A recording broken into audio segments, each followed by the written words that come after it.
MBBS in abroad. Apollo MedSkill 6 years of MBBS program will be completed in 35 lakhs only. మధ్యలో గుడి కట్టారు. అసలు ఆ గుడి నిజంగా ఇంతకుముందు చాలాసార్లు మీరు విజిట్ చేయమని చెప్పారు, కుదరలేదు. డెఫినెట్గా ఈసారి విజిట్ చేస్తాను సార్ ఫ్యామిలీతో.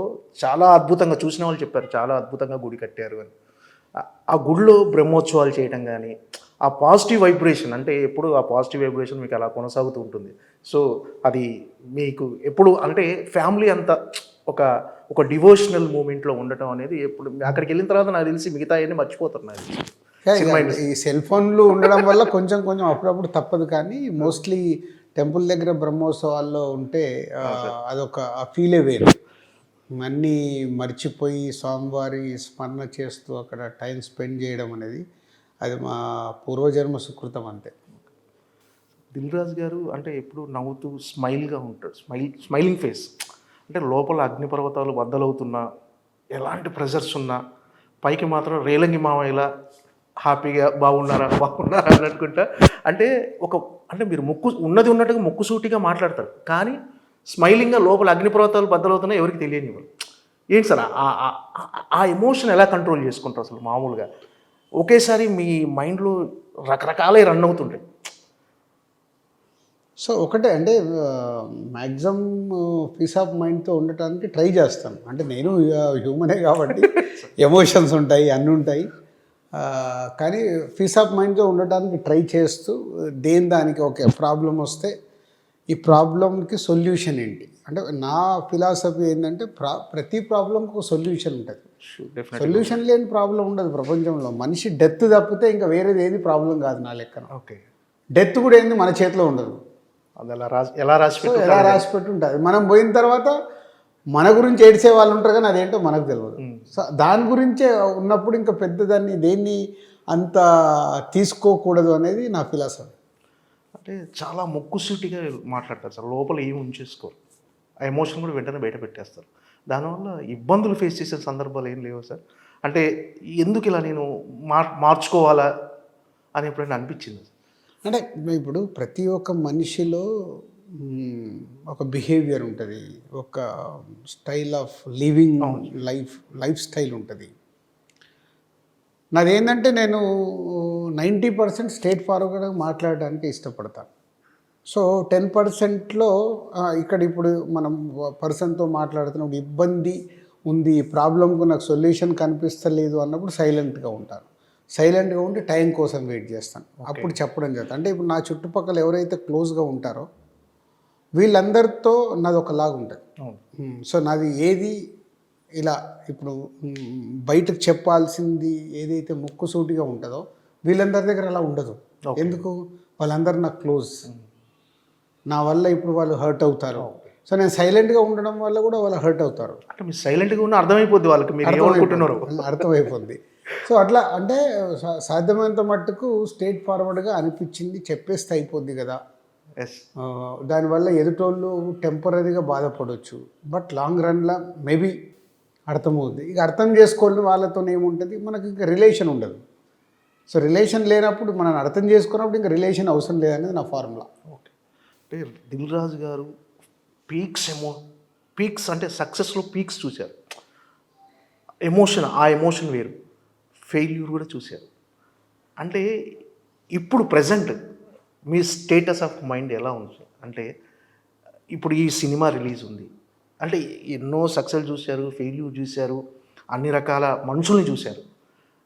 ఇప్పుడు ఈ సినిమా రిలీజ్ సందర్భంగా ఇదంతా అలవాటు అయిపోయిందా? ఇంకా ఈ సినిమాకు కూడా ఒక తొలి సినిమా లాగా ఒక ప్రెజర్ కానీ, ఈ రిజల్ట్ ఎలా ఉండబోతుంది, ఎలా రిసీవ్ చేసుకోబోతారు జనాలు అని ఒక బేసిక్గా ఇప్పుడు ఇంతకు ముందుకి ఇప్పటికి ఏంటంటే వచ్చిన ఎక్స్పీరియన్స్తో సినిమా నేను ఎడిటింగ్ రూమ్లో చూసినప్పుడే నాకు ఒక జడ్జిమెంట్ ఉంటుంది. ఓకే, ఈ సినిమా ఇలా వర్క్ అవుతుంది, ఇలా వర్క్ అవ్వదు.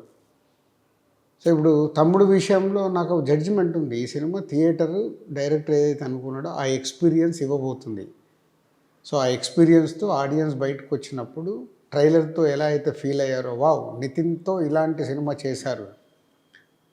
సో సినిమా అయిన తర్వాత కూడా ఆడియన్స్ అదే ఫీల్ అవుతాడు, ఓ నితిన్తో ఒక డిఫరెంట్గా భలే ట్రై చేశారు, మళ్ళీ ప్రాపర్ కమర్షియల్గా ఉంటుంది, ప్రాపర్ ఎమోషన్ ఉంటుంది, 2 hours 25 minutes నియర్లీ లెంత్ ఉంది సినిమా. సో ఆడియన్ ఎంగేజ్ అవుతాడు, ఆడియన్ ఒక ఎక్స్పీరియన్స్ ఫీల్ అవుతాడు అనేది నేను యావిడ్లో చూసినప్పుడు సౌండ్ ఎలా రాబోతుంది, విఎఫ్ఎక్స్లు ఎలా ఉండబోతున్నాయి అనేది నాకు ఒక ఐడియా ఉంటుంది కాబట్టి అవన్నిటితో నేను ఊహించుకొని చాలా రిలాక్స్గా ఉన్నాను. ఓకే. సో ఈ సినిమాకి ఇప్పుడు ఛాలెంజ్. సో నితిన్కి కంటిన్యూగా లాస్ట్ 4-5 ఫిలిమ్స్ వర్కౌట్ అవ్వలే. ఇప్పుడు ఆడియన్ని థియేటర్కి తీసుకురావాలి. సరే థియేటర్కి వచ్చాక కదా వాళ్ళు ఎక్స్పీరియన్స్ ఫీల్ అయ్యేది. సో థియేటర్కి తీసుకురావడానికి ఏం చేయాలనేది ఎక్కువ ఆలోచిస్తూ, సో మీ మీడియా వాళ్ళందరినీ కలవడానికి కూడా అదొక మేజర్గా రీజన్. అందరినీ కలిసి నా సినిమా గురించి నేను చెప్పేయాలి, చెప్తే ఇది మీడియా ద్వారా ఆడియన్స్కి రీచ్ అవుతే, అరే రాజుగారి ఇలా చెప్తున్నారు, ట్రైలర్ ఆల్రెడీ వచ్చింది, ఈరోజు రిలీజ్ కాబోతున్న సాంగ్ ఒక అమ్మవారి సాంగ్ ఉంటుంది, అది డివైన్ టచ్ బాగుంటుంది. ఇవన్నీ మెటీరియల్ చూస్తూ రాజుగారు చెప్పింది వాళ్ళకు నచ్చితే వాళ్ళు జూలై 4th థియేటర్కి వచ్చిందనుకో వాళ్ళ ద్వారా ఆడియన్స్ దగ్గరికి వెళ్తుందని నమ్ముతున్నాను. మొదటి నుంచి కూడా రాజుగారు కంటెంట్ ఈజ్ కింగ్ అని నమ్మే నిర్మాతల్లో చాలా తక్కువ మంది నిర్మాతలు రాజుగారు ఒకరు. అంటే ఈ సినిమా దిల్ రాజు గారి బ్యానర్లోనే చేయాలి, దిల్ రాజే తీయాలి అన్నంత ఇన్స్పైర్ చేసిన అంశం ఏంటి అసలు? ఈ కథ వేణు శ్రీరామ్ గారు చెప్పినట్టు ఇప్పటి వరకు అన్న చెల్లెళ్ళు అక్క ఇలాంటి కథలు వచ్చినాయి సార్. అంటే ఇందులో సంథింగ్ స్పెషల్. ఇది total is a different film. ఇది అన్న తమ్ముడు అక్క స్టోరీ బేస్ అయినా దీనికి డైరెక్టర్ ఇప్పుడు ఎంసీఏ వకీల్ సాబ్ తర్వాత డైరెక్టర్ చేస్తున్న సినిమా. సో శ్రీరామ్ వేణుకి, సో వేణుకి కూడా చాలా ఇంపార్టెంట్ ఫిలిం. సో వేణు చాలా జాగ్రత్తగా ఈ సినిమాని థియేటర్లో ఎక్స్పీరియన్స్ ఎలా చూపించాలనే దాని గురించి 150 days ఈ సినిమా షూట్ చేశాడు. అంటే జాగ్రత్తగా షూట్ చేశాడు. అంటే ఆ షార్ట్స్ ఎలా కావాలి ఏంటి. 80% సినిమా ఫారెస్ట్లో ఉంటుంది, అంటే లైట్ కోఆపరేషన్ ఉండదు. నైట్లో షూటింగ్ ఉంది, నైట్లో షూటింగ్ ఉన్నప్పుడు ఆ లైట్ సెటప్ ఇట్లా చాలా హోంవర్క్ చేస్తూ వాళ్ళు చేశారు. Almost we spended 75 crores budget ఈ సినిమాకి. 35 crores ఈజ్ ఫర్ మేకింగే. ఓకే. 35 crores మేకింగ్ మీద ఎక్కువ స్పెండ్ చేసాం. అలాగే లాట్ ఆఫ్ విఎఫ్ఎక్స్ 2 hours 25 minutesలో చిన్నగా పెద్దగా చూస్తే 2 గంటలు సినిమా విఎఫ్ఎక్స్లోనే ఉంటుంది. అంటే చిన్న షాట్ కావచ్చు, పెద్ద షాట్ కావచ్చు, అట్లా చూస్తే. సో ఎక్స్పీరియన్స్ ఇవ్వడానికి ఒక కొత్త అప్రోచ్ ఈ సినిమా. మా బ్యానర్లో అయితే ఇంతకుముందు వచ్చినట్టు ఏ సినిమాతో దీన్ని పోల్చలేం. ఒక ఎక్స్పీరియన్స్ ఫిలిం. పోతే ఇప్పటి వరకు రాని రిలేషన్ మా బ్యానర్లో వచ్చిన దాంట్లో నాన్న కొడుకు బొమ్మరిల్లు కావచ్చు, శతమానం భవతి 3 generations కావచ్చు, బలగం 3 generations మీద, అలాగే సీతమ్మ వాకిట్లో బ్రదర్స్ మీద, ఇట్లా అన్ని ఎమోషన్స్ టచ్ అయినాయి. వేణు తీసిన ఎంసీఏ మరిది వదిన మీద. సో ఫస్ట్ టైం ఒక తమ్ముడు అక్క స్టోరీ మా బ్యానర్లు ఇప్పటి వరకు రాలేదు. సో తమ్ముడు అక్క మీద ఒక డిఫరెంట్ అప్రోచ్గా ఉండే ఒక యాక్షన్ థ్రిల్లర్ ఫిలిం ఇది. అండ్ విత్ వాళ్ళ ఎమోషన్ ఉంటూ ఒక ఎక్స్పీరియన్స్ ఇచ్చే సినిమా. అంటే మామూలుగా ఇది ఈ సినిమా ఫ్యామిలీ ఆడియన్స్ డెఫినెట్గా టార్గెట్ చేసిన సినిమా ఇది. నాట్ ఓన్లీ ఫ్యామిలీ, ఈ సినిమా చిన్నపిల్లలకి, ఫ్యామిలీస్కి, మాస్కి, యూత్ కూడా లైక్ చేస్తారు. ఫ్యామిలీ, సో ఇది అందరికీ నచ్చే సినిమా. అంటే ఫ్యామిలీ ఆడియన్స్ అంటే దాంట్లో కాంబో పిల్లలు కూడా వచ్చేస్తారు సార్, కిడ్స్ కూడా అందరూ వచ్చేస్తారు. అంటే ఇలాంటి సినిమాకి, అంటే ఒక ఎమోషన్స్తో క్యారీ అయ్యే సినిమాకి టెక్నికల్గా కూడా అంత సౌండ్గా ఉండాలి, టెక్నికల్గా కూడా ఎక్స్పీరియన్స్ ఇవ్వాలి, థియేట్రికల్ ఎక్స్పీరియన్స్ ఇవ్వాలి అంటే అంత పర్టికులర్గా ఉండడానికి కారణం ఏంటి సార్ ఈ సినిమా విషయం? అదే అంటే ఇప్పుడు కోవిడ్ వచ్చిన తర్వాత నార్మల్ సినిమాలు థియేటర్లో ఆడియన్స్ ఎగ్జైట్ అవ్వట్లేదు.